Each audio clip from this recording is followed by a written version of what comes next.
ये तीन चेहरे, पराग अग्रवाल जो ट्विटर के चीफ एग्जीक्यूटिव थे, नेट सीगल जो कि चीफ फाइनेंशियल ऑफिसर थे, विजया गड्डे लीगल अफेयर्स और पॉलिसी प्रमुख रही हैं ट्विटर की। इन तीनों में से एक के बारे में तो आप बहुत अच्छे से जानते हैं, पराग अग्रवाल। ये तीनों ही ट्विटर में टॉप एग्जीक्यूटिव्स की पोस्ट पर थे। जिस दिन दुनिया के सबसे अमीर आदमी ने ट्विटर की कमान संभाली यानी एलन मस्क ने, उसी दिन इन तीनों को कंपनी से बाहर का रास्ता दिखा दिया गया। इनकी छटने की खबर से आपको बुरा तो जरूर लगा होगा, लेकिन क्या सही मायनों में ये तीनों नुकसान में रहे? और खासकर पराग अग्रवाल की बात की जाए तो आंकड़ों को देखें तो आपको पता चलेगा कि पराग एंड टीम को तो उल्टा बड़ा फायदा हो गया है। वो तो मालामाल होकर निकले हैं ट्विटर से। यहाँ तक कि पराग को सबसे ज्यादा गोल्डन पैराशूट का फायदा मिल रहा है। तो चलिए इस कहानी के पीछे की कहानी समझते हैं। नमस्कार, मैं हूं हर्ष शर्मा और आप देख रहे हैं बिजनेस टुडे बाजार। तो जो रिसर्च फर्म है इक्विलर के मुताबिक तीनों एग्जीक्यूटिव को हटाने के एवज में कंपनसेशन के तौर पर कुल 12.2 करोड़ डॉलर दिए जाएंगे। ये बहुत बड़ी रकम है।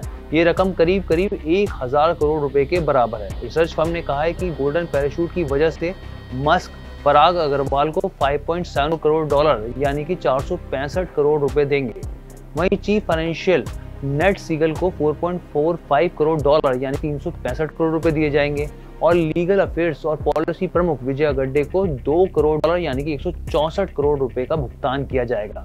यही नहीं, इस सब के अलावा इन तीनों को कुल मिलाकर 6.5 करोड़ डॉलर यानी कि 526 करोड़ रुपए ट्विटर के उन शेयरों के लिए भी मिलेंगे जो कंपनी में रहते हुए उन्हें हासिल हुए थे और जिनके लिए मस्क ने ऊंचा ऑफर भी दिया था। इसमें विजय गड्डे की हिस्सेदारी सबसे ज्यादा यानी कि 3.8 करोड़ डॉलर की है।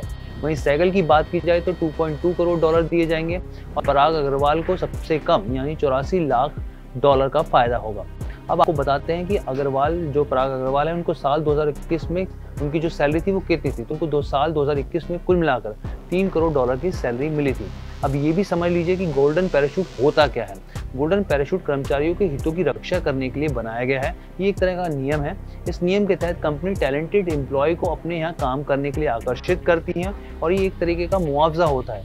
ये उस स्थिति में लागू होता है जब कंपनी किसी कर्मचारी को नौकरी से निकालती है। वहीं अब ये भी जान लीजिए कि मस्क ने इन तीनों टॉप एग्जीक्यूटिव्स को क्यों निकाला।